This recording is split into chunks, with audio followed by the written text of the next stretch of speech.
I don't like being rant guy. I really don't like being rant guy. There are so many rant guys on YouTube. You do not need another one. That's probably why, not why you watch this channel. You watch this channel to watch me open up random games or to talk about stuff from the past. And I appreciate that. But I try really hard not to engage in the rant game. There are people that are far more professional at that than me. But with the potential news that broke today, or yesterday because it's now the 23rd, about Sony potentially pulling their legacy digital storefronts off of the PlayStation 3, the PlayStation Portable, and the PlayStation Vita, I feel like I have to say something. And this is just a stream of consciousness that's going to come out. I'm not editing this because I never edit. I'm just going to get all of my thoughts out on camera, and I'm just going to let it go. My rant starts at Nintendo, because Nintendo opened the door for all of this when it decided to disable the Wii Shop channel, when it decided that it wasn't going to support it any longer. Nintendo had been systematically breaking down the Wii for a while before then, disabling channel after channel. The forecast channel doesn't work anymore. The news channel doesn't work anymore. Everybody Votes channel, gone. But when you pull the Wii Shop channel, when you pull a whole library of games that people could buy and whenever they want, doesn't make sense to me. I understand the money aspect of it. If you want to argue the money aspect of it, well, Nintendo shouldn't have to pay to keep those servers up. Look, I get it if you want to argue the corporate side of it. But in terms of game preservation, that is where I have a problem. Digital versions of these games were far less expensive than buying the physical copies of these games. Buying Final Fantasy II, Final Fantasy III, Chrono Trigger, Super Mario RPG, ActRaiser, Lords of Thunder for the TurboGrafx 16. These games are now quite expensive to perhaps prohibitively expensive for a lot of people, not to mention the fact that they have to buy the original hardware to play them. Unless, of course, you take the gray area approach and you decide to emulate the games or pirate them, which is not something I'm necessarily a big fan of. I don't mind paying money for a game. I really don't. I want the money to go where it's supposed to go. If I'm going to get something, I have no problem with paying money for it. But when you take away that ability, you don't leave consumers with much of a choice. They either don't play the games or they get the games through less savory means. So when Nintendo took down the Wii Shop channel, I was very disappointed. I remember when they took down the Wii Shop channel, when the timer was running out, I was going and I was getting Wii Shop points as much as I possibly could and stuffing my Wii with as many possible games as I could without bankrupting myself, to be able to have those games before the channel came down. So Nintendo started it all. I have not gotten over that. I have not ignored that fact. Nintendo continues to spit on game preservation by yanking its Mario series that it released because of the 35th anniversary. Super Mario 3D All-Stars, you're not going to be able to buy that on digital storefronts anymore after the 31st of this month. Super Mario Bros. 35, a game that some people really enjoyed, even though it was free, going to be history. Gone.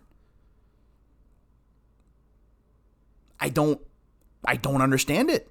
People were buying these games left and right. Now, granted, maybe that was the whole approach. It was the Disney Vault approach, right? You can only get them while they're here, because once they're gone, you're not going to be able to play them anymore. But I hate that approach. These are video games, for goodness sake. Don't do that. But then we have Sony. This is the one that sent me over the edge today.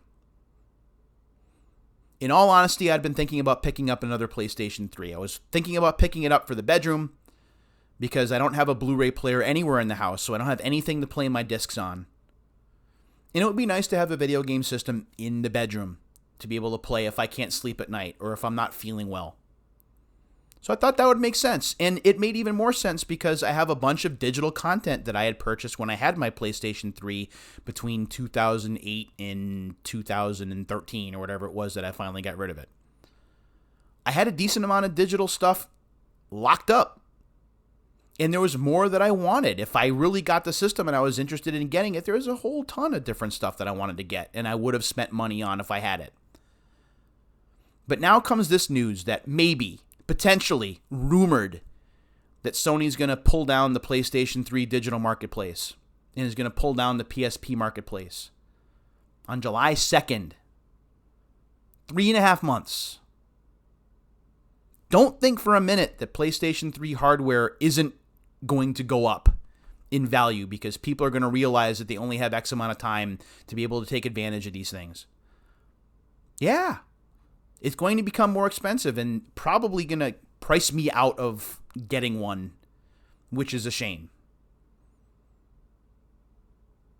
And there's so many games that are going to be lost.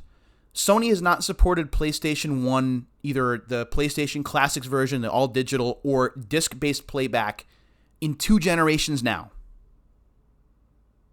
PlayStation 4 didn't do it, and the PlayStation 5 isn't going to do it.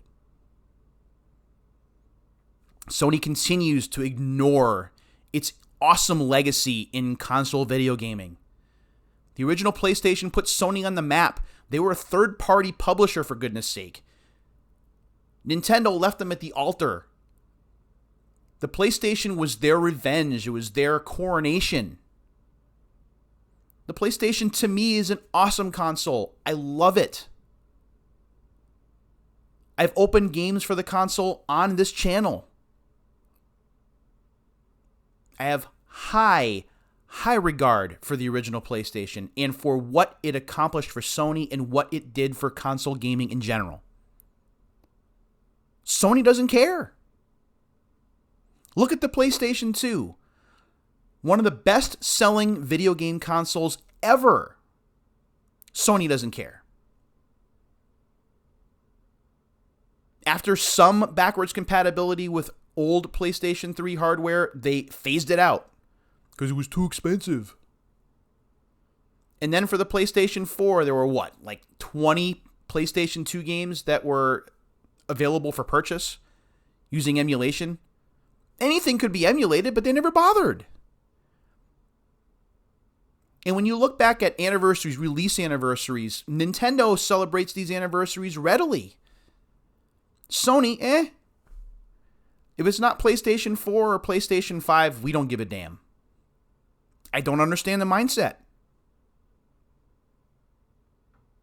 And I think the thing that really disappoints me is that a lot of these games now are going to be prohibitive for people who want to play them. You're not going to be able to play the games unless you emulate, unless you pirate, or unless you're willing to spend quite a bit of money to get these games.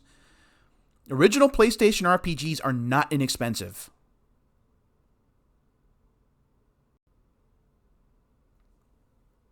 I don't get it. I don't understand it. I guess if I'm trying to look at it from purely a corporate viewpoint, if I put my money hat on, I guess maybe I understand it. But in terms of game preservation and in terms of preserving the experience for as many people as possible, nobody is being hurt by leaving the stuff up and letting people buy it and play it. And how difficult does it have to be to emulate PlayStation games on advanced consoles like a PlayStation 4 and PlayStation 5? When there are laptops that are 10 years old that can do it. There's no reason. None. Oh, actually, I take that back. Strike that. There is a reason. Jim Ryan, one of the big hotshots at Sony, not a big fan of old stuff. Disparaged Gran Turismo, one of Sony's big flagship series. A series that's still making or still having new games added to it. They're working on a new Gran Turismo game for the PlayStation 5. But the old Gran Turismo for the PlayStation, who wants to play that according to Jim Ryan? Please. Please. A few select people who run these companies who are out of touch with their entire community are making decisions like this, and it drives me absolutely crazy. Me, I'm going to be fine. I have PlayStation consoles here. I have the PlayStation discs here. Most of the RPGs that are available that I had bought, or most of the niche games that I had bought, I can play because I have the discs. I've already spent the money. But other people who now are faced with either having to download these games and hope that their system doesn't crash, or that their hard drives don't fail, or that hoping that they can get the money together to buy the games that they want before the clock runs out, I feel for those people. I feel for people that 5, maybe 10 years from now, when they see PlayStation 3s at like a thrift store or at a flea market or something, and they decide to give it a shot, half the stuff's not going to work. It's much like the Wii. You play the Wii today as a shell of its former self. It is the same thing with the PlayStation 3, and eventually, I fear, it will be the same for the Xbox 360. An entire generation of consoles, a generation of consoles lost because of reliance on internet connectivity and decisions by companies to just flip a switch and stuff doesn't work. Whereas everything I have for my NES, my SNES, my Genesis, my Sega CD, my original PlayStation, my N64, all of these systems that don't have any tentacles online, everything still works. Doesn't matter how old it is. It's modern gaming for you. That's why when people ask me, where's your PlayStation 4, where's your Xbox Series, or your Xbox One X, I got rid of them. I got rid of them because they were taking up too much data, and honestly, it's freeing. Because I don't deal with any of this stuff anymore. All I've got is my Switch. That is as modern as I'm getting. And I'm still very much on the fence about any kind of Switch Pro at this point. It's not that my love for video games has diminished at all. It is because what modern video gaming has become has driven me away.